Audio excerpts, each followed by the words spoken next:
सरकार के खिलाफ अविश्वास प्रस्ताव पर कांग्रेस सांसद राहुल गांधी ने बहस शुरू की। उन्होंने कहा कि मैंने पिछली बार जब बोला तब आपको शायद कष्ट पहुंचा। जब मैंने इतनी जोर से अदानी जी के बारे में बोला तो आपके वरिष्ठ नेताओं को कष्ट हुआ। मोदी सरकार बुधवार यानी आज अपने दूसरे कार्यकाल में पहले अविश्वास प्रस्ताव का सामना कर रही है।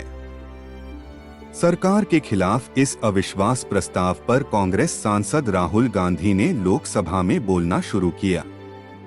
उन्होंने कहा कि पिछली बार जब मैं बोला तो अदानी जी पर फोकस किया तो आपके सीनियर नेता को थोड़ा कष्ट हुआ, मगर मैंने सिर्फ सच्चाई रखी थी। आज जो भाजपा के मित्र हैं उन्हें डरने की जरूरत है। हालांकि राहुल गांधी जैसे ही बोलने के लिए खड़े हुए, भारत छोड़ो के नारे लगने लगे। राहुल ने कहा कि अध्यक्ष महोदय, सबसे पहले मैं आपको मुझे लोकसभा के सांसद के रूप में बहाल करने के लिए धन्यवाद करना चाहता हूं। जब मैंने पिछली बार बात की थी तो शायद मैंने आपको परेशानी दी थी क्योंकि मैंने अडानी पर ध्यान केंद्रित किया था। शायद आपके वरिष्ठ नेता को दुख हुआ। उस दर्द का असर आप पर भी हुआ होगा। इसके लिए मैं आपसे माफी मांगता हूं, लेकिन मैंने सच बोला। आज भाजपा के मेरे दोस्तों को डरने की जरूरत नहीं है क्योंकि आज मेरा भाषण अडानी पर केंद्रित नहीं है। इसके बाद हंगामा होने लगा तो कांग्रेस की तरफ से कहा गया कि इन्हें अभी भी कष्ट हो रहा है। राहुल ने भाषण जारी करते हुए कहा कि वो जो कष्ट हुआ उसका असर आप पर हुआ होगा। इसके लिए माफी मांगता हूं, लेकिन मैंने सिर्फ सच्चाई सामने रखी थी। भाजपा के मित्रों को डरने की जरूरत नहीं है। आज का मेरा भाषण अदानी जी पर नहीं है। आप रिलैक्स कर सकते हैं, शांत रह सकते हैं। आज मेरा भाषण दूसरी दिशा में जा रहा है। रूमी ने कहा था, जो शब्द दिल से आते हैं वो शब्द दिल में जाते हैं। आज मैं दिमाग से नहीं बोलना चाह रहा, दिल से बोलना चाह रहा हूं। और मैं आज आप लोगों पर इतना आक्रमण नहीं करूंगा। मतलब एक दो गोले जरूर मारूंगा, लेकिन इतना नहीं मारूंगा। कांग्रेस सांसद ने आगे कहा कि भारत जोड़ो यात्रा के दौरान बहुत सारे लोगों ने बोला, तुम क्यों चल रहे हो। शुरुआत में मेरे मुंह से जवाब नहीं निकलता था। शायद मुझे ही नहीं मालूम था कि मैंने ये यात्रा क्यों शुरू की थी। जब मैंने कन्याकुमारी से यात्रा शुरू की, मैं सोच रहा था मैं लोगों के बीच जाना चाहता हूँ, लोगों को समझना चाहता हूँ, पर मुझे स्पष्ट मालूम नहीं था मैं क्या चाहता हूँ। पर कुछ दिनों में मुझे समझ में आने लगा कि जिस चीज से मुझे प्यार था, जिस चीज के लिए मैं करने के लिए तैयार हूँ, जिस चीज के लिए मैं मोदी जी के जेल जाने के लिए तैयार हूँ, उस चीज को मैं समझना चाहता हूँ। राहुल ने कहा, जब मैंने यात्रा शुरू की थी 2-3 दिन में मेरे घुटने में दर्द शुरू हो गया। हर कदम में दर्द। पहले 2-3 दिनों में जो अहंकार था, भेड़िया जो निकला था, वो चींटी बन गया। राहुल ने कहा कि वर्षों से मैं हर रोज 8-10 किलोमीटर दौड़ सकता हूँ। शुरुआत में मैंने सोचा था कि जब 10 किलोमीटर दौड़ सकता हूँ तो 25 किलोमीटर चलने का क्या मतलब, मैं कर सकता हूँ। तब दिल में अहंकार था, मगर भारत अहंकार को एकदम मिटा देता है, 1 सेकंड में मिटा देता है। 2-3 दिन में मेरे घुटने में दर्द शुरू हुआ। पुरानी चोट थी।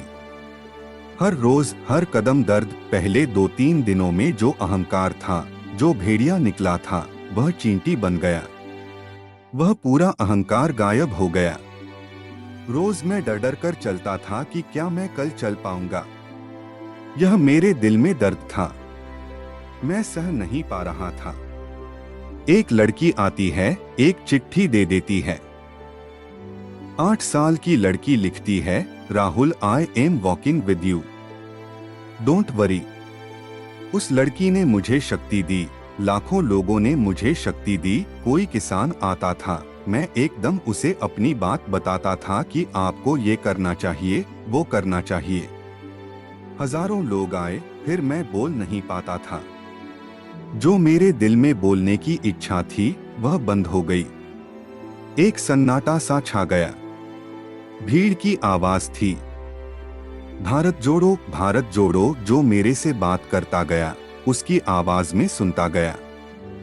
राहुल ने कहा कि हर रोज सुबह 6 बजे से रात 7-8 बजे तक गरीब, किसान, मजदूर, व्यापारी, सबकी आवाज सुनी।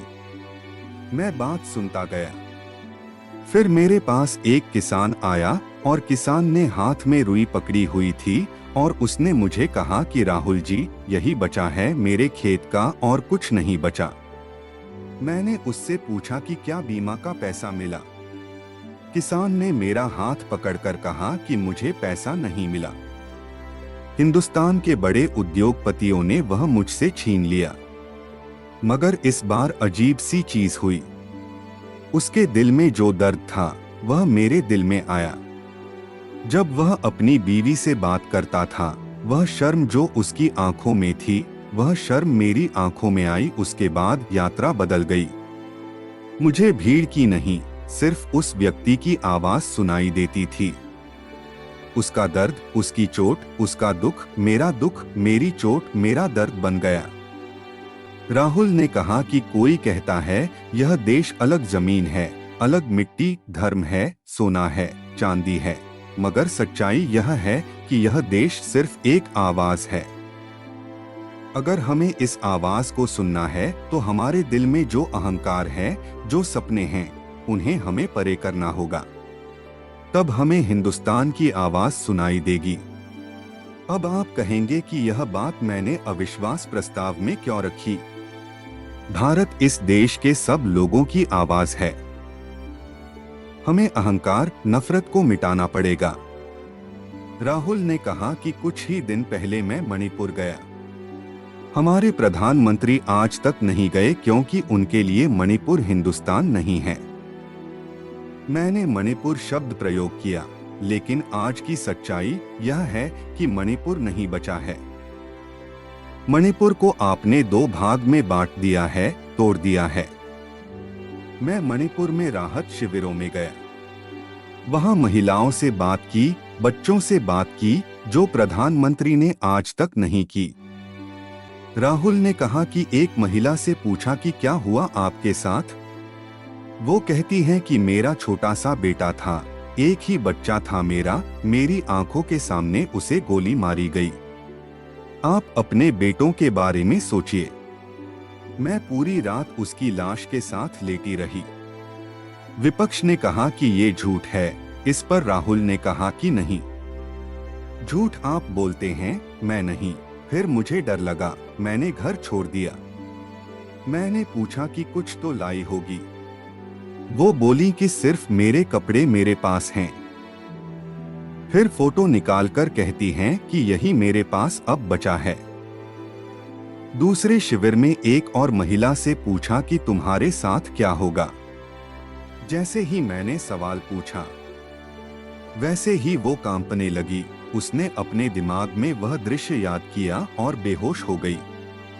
इन्होंने मणिपुर में हिंदुस्तान की हत्या की है।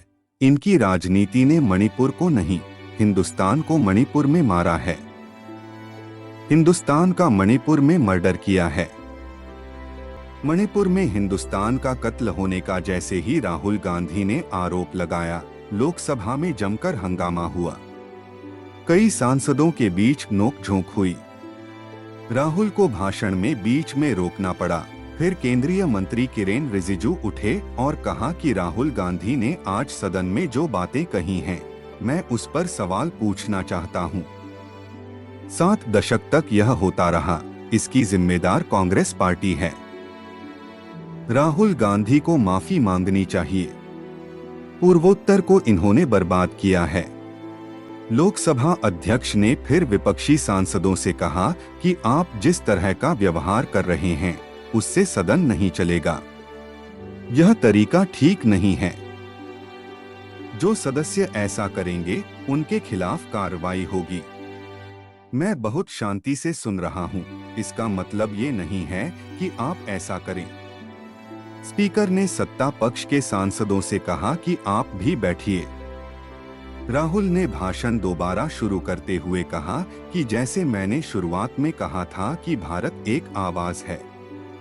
उस आवाज की हत्या आपने मणिपुर में की, इसका मतलब आपने भारत माता की हत्या मणिपुर में की। आपने मणिपुर के लोगों को मारकर भारत की हत्या की है। आप देशभक्त, देश प्रेमी नहीं हो, आप देशद्रोही हो। इसलिए प्रधानमंत्री मणिपुर नहीं जा सकते क्योंकि उन्होंने मणिपुर में हिंदुस्तान की हत्या की है। आप भारत माता के हत्यारे हो। राहुल गांधी ने कहा कि एक मेरी मां यहां बैठी हैं, दूसरी मां को इन्होंने मणिपुर में मार दिया। स्पीकर ने राहुल को टोकते हुए कहा, माननीय सदस्यों, भारत मां हमारी मां है। हमें सदन में बोलते समय संयम बरतना चाहिए। इस पर राहुल ने कहा कि मैं मणिपुर में अपनी मां की हत्या की बात कर रहा हूं। एक मेरी मां यहां बैठी है, दूसरी मां को इन्होंने मणिपुर में मारा है। और हर रोज जब तक आप हिंसा को बंद नहीं करोगे, तब तक आप मेरी मां की हत्या कर रहे हो। हिंदुस्तान की सेना मणिपुर में एक दिन में शांति ला सकती है, लेकिन आप नहीं होने दे रहे क्योंकि आप हिंदुस्तान को मणिपुर में मारना चाहते हो। मोदी जी अगर हिंदुस्तान की आवाज नहीं सुनते हैं, मणिपुर की आवाज नहीं सुनते हैं, तो सिर्फ दो लोगों की आवाज सुनते हैं। रावण दो लोगों की सुनता था, मेघनाथ और कुंभकर्ण, वैसे ही नरेंद्र मोदी दो लोगों की सुनते हैं, अमित शाह और अदानी।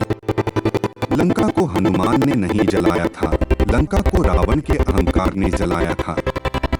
स्पीकर ने दोबारा कहा, आप संयमित बोलें, यह तरीका नहीं है। राहुल ने कहा कि आप पूरे देश में केरोसिन फेंक रहे हो।